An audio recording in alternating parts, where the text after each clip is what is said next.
Hello everybody and welcome to my YouTube channel, Kimchi Yongsem. Today I'm going to introduce a new series to my channel, and this is all based around my school and the assignments that I set for my students. So I set assignments or projects or stories or scenarios to my students that they have to complete, and I want to share the best ones with you. So for example, in today's video, I set my students the task of becoming the president of South Korea, and they had to give a speech about a particular topic that we'll see in the video. And of course, I will not be filming any of the students on the video due to protection because they're children, and I have to follow the YouTube guidelines as well as just general common sense that I can't film them and put them on the videos, of course. However, I will give complete credit to them, and I will explain who they are and what they've done for the project and how they approached it and what their final result was, the final speech was. But unfortunately, I can't put them on the video, but I will give them full credit.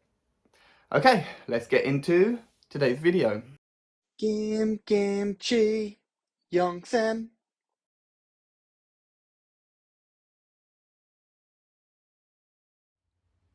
Okay, so the presidential speeches. Let me give you a bit of a background first of all. So, in South Korea in March 2022, South Korea will be choosing a new president to lead the country. So currently, the president Moon Jae-in, he has mixed popularity in South Korea, with many conservative cities, such as my city in Daegu, disliking him. Some calling him Disaster Moon. Personally, I don't know enough about Korean politics to be able to give an opinion, but I tasked my highest level students with an assignment, and that was to become the next president of South Korea. Okay, so the plan. What is the assignment? First of all, one of the biggest issues that South Korea currently faces is to do with North Korea. So I gave my students the scenario that 50% of South Korea's population wanted reunification of the Korean Peninsula, whereas the other 50% were against it. So it's a 50-50 split. My students needed to give a speech to persuade the people of Korea to vote for their strategy and to elect them to be the next president of South Korea. And it's going to be up to you watching to decide which team has the most convincing speech. But I'll go through that next. Okay, let's begin. So let's look at the teams. We have two teams. In Team 1, we have two boys who are against the reunification of the Korean Peninsula. The student going for president is Daniel, and his vice president will be Eric. Both of these students are in middle school, grade 1. Team 2. In the team we have two girls who are for the reunification of the Korean Peninsula. Going for presidency is Tina, and her vice president is Sally. And both of these students are in elementary 6th grade. Okay, before we get into the speeches, I do want to declare that I did record the students giving their speeches. However, there was issue with the background and the echoing, and it made it hard to hear the students. So I have re-recorded with me giving the speeches. So let's get into it. Okay, let's see Team 1's speech.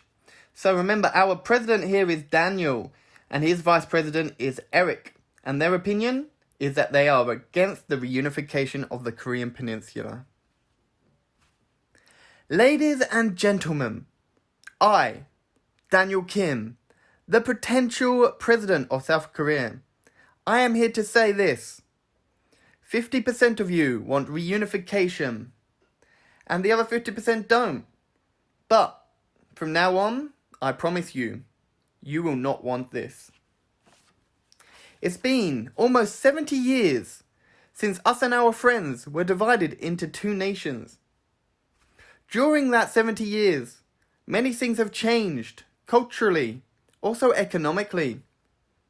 Now, we are not friends. We have cultural and characteristics that are so different. And South and North Korea, we are merely just neighbours. I will provide you 5 reasons and explain why half of you who want reunification should change your minds. First, our media researched 2,000 people's responses about this question. Do you want the reunification of Korean Peninsula? 55% of people responded that they do not want this. That's over half, more than 1,000 people. 75% of them said they would not sacrifice this for their country's benefit. Second, some people say that North Korea is more powerful than South Korea. But the truth is North Korea's military ranking is 25th in the world. While here in South Korea, we have the 6th most powerful military in the world, showing that North Korea is not more powerful. Next, the North Korean citizens, they are malnourished. They do not get enough food. This will lead to North Koreans overloading South Korea's healthcare systems and putting a massive strain on our doctors, not to mention our economy. Fourth, the experts say that the Korean unification, this will be South Korea's loss. The North Korea's economics power is much lower than South Korea. They have far less facilities in North Korea.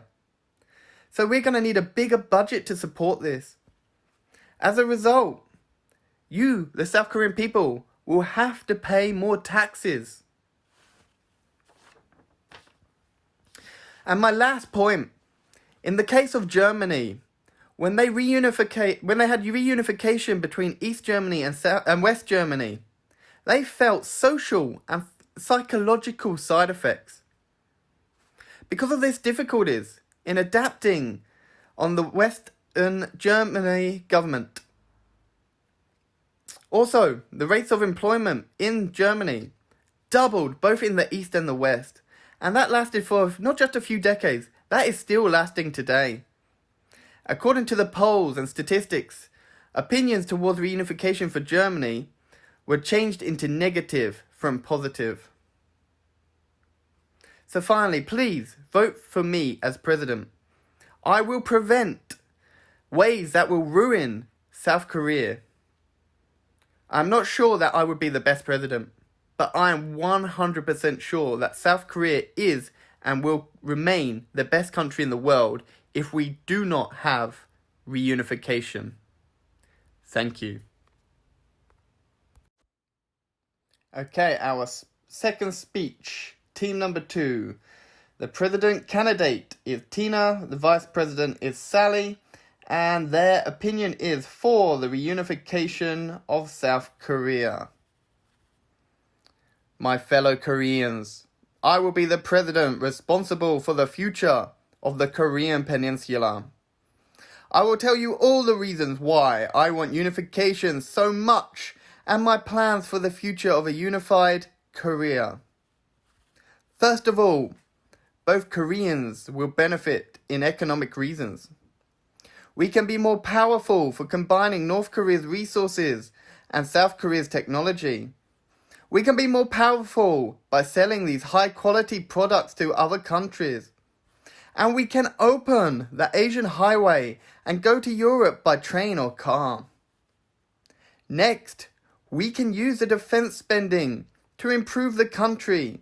And we can change the mandatory military service into people's choice because the percentage of war will decline.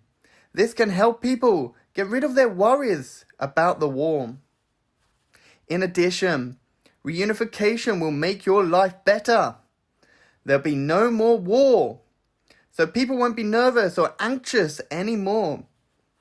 North Korea have invaded South Korea in the past, but if Korea becomes one, we don't have to worry about war. Fourth, there are a lot of people who can't meet their families. They are separated. They can't go to their hometown. And according to a statistic in 2019, 133,000 people are separated from their families in North and South Korea. Finally, so many people have died or been injured due to this war. Over 500,000 people of South Korea have died, and nearly 1 million people have been injured. We just need to cease this injury and this war right now. So what will I do? I will create more education about North Korea to help South Koreans become more considerate about the North Korean people and understand their culture. It is also necessary to maintain a strong security posture. Let's have a look at Germany. When Germany was split, East and West, they reunified because of their background in maintaining a solid security with NATO, which is the North Atlantic Treaty Organization. So there's so many reasons why reunification is a good idea. And if you elect me, the president, I will make sure to make Korea, the Korean Peninsula, North and South Korea become one, become stronger. I hope you vote for me. Thank you very much. Okay, who do you think should be the president? It's now your turn to vote. If you think Team 1 had the best and most convincing speech, write in the comment section, Team 1. Now if you think Team 2 had the best and most convincing speech, write in the comment section, Team 2. I would also like to hear your opinion on the reunification of South and North Korea. Do you think we should do it, or do you think it should not happen? I will announce the winner in a future video. I will leave the voting for 1 week, and then I will count up the votes. Have a great week. Bye. Kimchi Yongsem.